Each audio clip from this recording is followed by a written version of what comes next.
राजवंश की, मेवाड़ राजवंश की।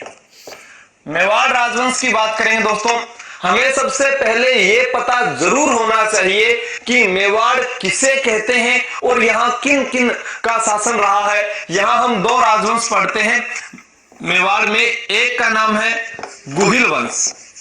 कौन सा है? गुहिल वंश, जिसे गहलोत भी कहा गया है, गहलोत वंश भी कहा गया है और गुहिलोत वंश भी कहा गया है, गुहिलोत वंश भी कहा गया है। इधर बात करेंगे सिसोदिया वंश की, सिसोदिया वंश की। किसकी बात करेंगे? सिसोदिया वंश की बात करेंगे। गुहिल वंश, गहलोत वंश और गुहिलोत वंश, इधर है सिसोदिया वंश। हमसे सबसे पहले तो इनका संस्थापक ही पूछ लेते हैं। तो गुहिल वंश का संस्थापक, पहला प्रश्न तो यहीं से याद हो जाना चाहिए कि जो संस्थापक है उसका नाम है गुहादित्य, या गुहिल जिसे कहते हैं गुहादित्य। और इधर संस्थापक पूछ ले तो याद आना चाहिए जिसे मेवाड़ का उद्धारक कहते हैं, संस्थापक जिसे मेवाड़ का उद्धारक कहते हैं, राणा हमीर। अब हमारे सामने तीन ऑप्शन आते हैं कि मेवाड़ का उद्धारक सर राणा हमीर को कहते हैं या भामाशाह को कहते हैं या महाराणा प्रताप को कहते हैं। तो क्रम से अगर वो भी यहां याद करें तो हमीर, अगर ऑप्शन में पहले हमीर, उसके बाद में भामाशाह और भामाशाह के बाद में बात करें तो महाराणा प्रताप, यह तीनों वह व्यक्ति है जिन्हें मेवाड़ का उद्धारक कहा गया है। अब यहां से प्रश्न, अगर पहला क्रम हम अमीर को मानते हैं तो हम यहां पर यह जानते हैं कि भामाशाह को मेवाड़ का कर्ण कहते हैं, दानवीर कहते हैं। क्या कहते हैं? मेवाड़ का इनको कर्ण भी कहा जाता है और दानवीर भी कहा जाता है। मेवाड़ का कर्ण और दानवीर भी कहा जाता है। तो मेवाड़ केसरी महाराणा प्रताप को कहा जाता है। अब हम बात करेंगे कि जो ये मेवाड़ राजवंश था, मेवाड़ राजवंश कौन सी रियासतें शामिल थी, पहला प्रश्न बनता है। तो हम उसमें क्या है कि एक इसको भी जोड़ लेते हैं राजसमंद को और एक जोड़ लेते हैं चित्तौड़गढ़ को, जो कि गलत है। चित्तौड़गढ़ और राजसमंद एकीकरण के समय मेवाड़ की रियासतों में नहीं आता था। कौन कौन सी रियासतें आती थी तो उनको नोट कर लीजिए दोस्तों। पहली रियासत आती है उदयपुर, उदयपुर के बाद में प्रतापगढ़, प्रतापगढ़ के बाद में डूंगरपुर, डूंगरपुर के बाद में बांसवाड़ा, बांसवाड़ा के बाद में 5 नंबर पर शाहपुरा। और शाहपुरा किसके अंतर्गत आती है? भीलवाड़ा के अंदर। जयपुर वाला शाहपुरा नहीं है, ये भीलवाड़ा वाला शाहपुरा है। तो ये जो बात बताई है यहां पर, ये मैं बता रहा हूं कि आपको ये 5 रियासतें, 5 रियासतें एकीकरण के समय, एकीकरण के समय मेवाड़ की थी, मेवाड़ की थी। जैसे हम पढ़ते हैं 19 रियासतें थी, 3 ठिकाने थे, 2 जाट रियासत थी, 1 मुस्लिम रियासत थी और 1 केंद्र शासित प्रदेश अजमेर मेरवाड़ा। जाट रियासत, मुस्लिम रियासत, उन्हीं के अंतर्गत 5 ऐसी रियासतें आपसे पूछ सकते हैं कि एकीकरण के समय मेवाड़ की वह 5 रियासतें बताइए। तो उनमें राजसमंद और चित्तौड़गढ़ को शामिल नहीं करना है, उदयपुर, प्रतापगढ़, डूंगरपुर, बांसवाड़ा, शाहपुरा को शामिल करना है। अब इस मेवाड़ वाले क्षेत्र को पहले क्या कहते थे? इसे बोलते थे मेदपाट, प्रागवाट, मेदपाट, प्रागवाट, सीवी जनपद। क्या कहते थे? सीवी जनपद, सीवी जनपद। और सीवी जनपद की राजधानी थी मध्यमिका। मध्यमिका को वर्तमान में नगरी कहते हैं और नगरी जो है वो चित्तौड़गढ़ जिले में है। कहां पर है? चित्तौड़गढ़ जिले में है। आपसे प्रश्न पूछा जा सकता है कि मेवाड़ को पहले क्या कहते थे? मेदपाट, प्रागवाट। मेरे साथ साथ बोलिए। क्यों बोला को नहीं? बोल। और एक मुंह पेन निकालो। मेदपाट, प्रागवाट, सीरी जनपद की राजधानी मध्यमिका। मध्यमिका को वर्तमान में नगरी कहते हैं और नगरी कहां पर है? चित्तौड़गढ़ जिले में है। नगरी सभ्यता किस जिले में है? चित्तौड़गढ़ जिले में है। लेकिन यह फजल ने कहा कि यह नौशेखा आदिल, यानी क्या है सर? राजस्थान का मैप क्या बनाया है? वाह, कानाराम बाबू ज्योग्राफी वाले बनाते हैं। ठीक है, यह ईरान के शासक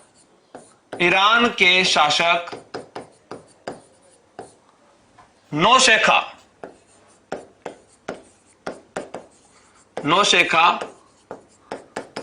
आदिल की संतान है। यानी जो विभिन्न मत जो दिए गए हैं, यहां लिख सकते हैं विभिन्न मत। कर्नल टोड व स्मिथ ने विदेशी बताया है। क्या बताया है? विदेशी बताया है। कर्नल टोड ने यह भी कहा है एक ग्रंथ में, कर्नल टोड ने इनकी उत्पत्ति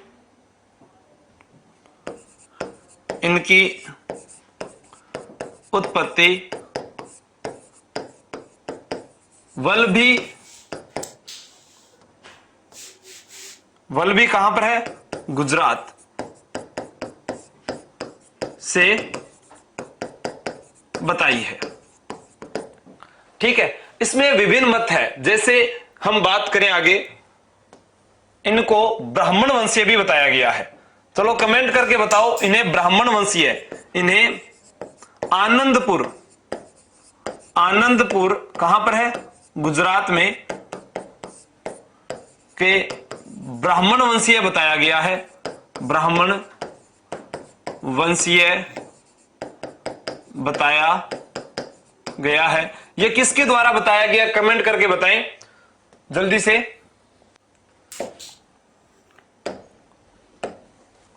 एक है मेवाड़ के शासक, मेवाड़ शासकों को हिंदुआ सूरज तथा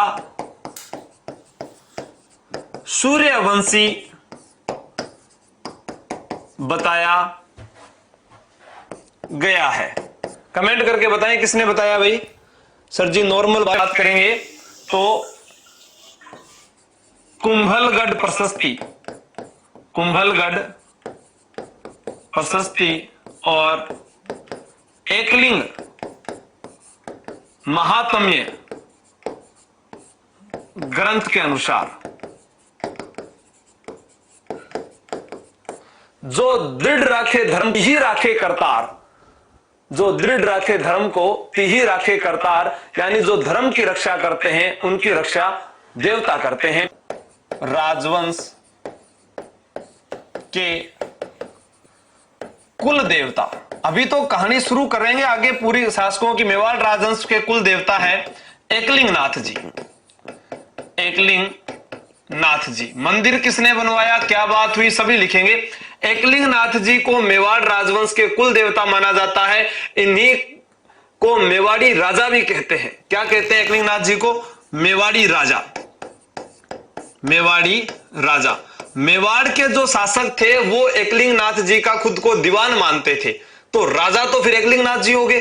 ठीक है, अब यहां से जब कोई शासक यानी जो दीवान जो अपने आप को मानते थे वो कहीं दूसरे राज्य में बाहर जाते थे, तो यहां से आशीर्वाद स्वरूप एक शब्द पूछा जाता है आसक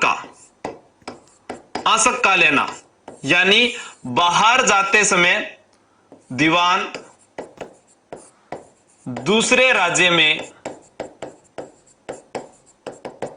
जाते समय अनुमति लेते थे।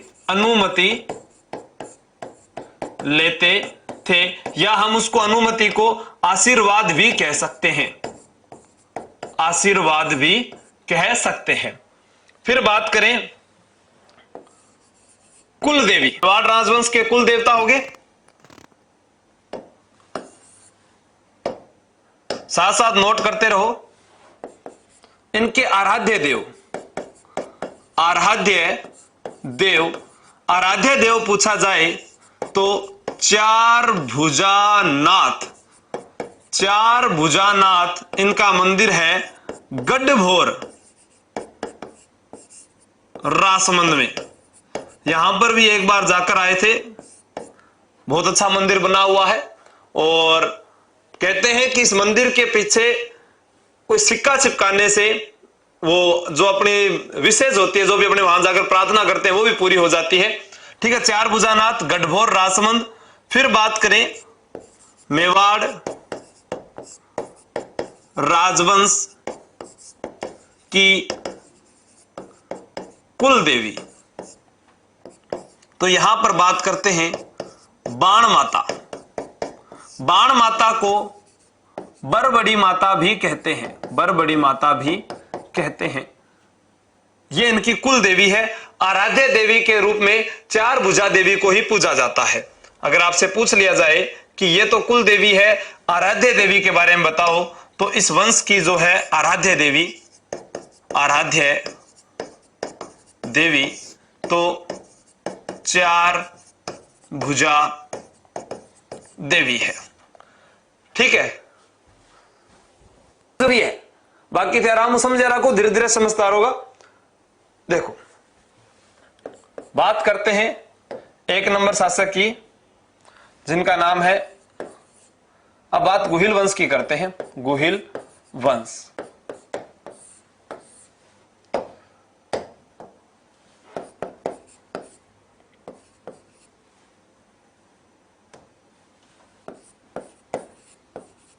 गुहादित्य, गुहादित्य से प्रश्न आता है। पिता शिलादित्य, माता पुष्पावती, और धाई मां, धाई मां कमलावती।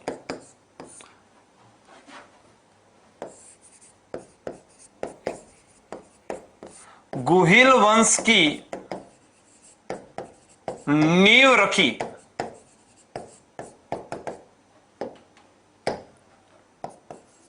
ईस्वी में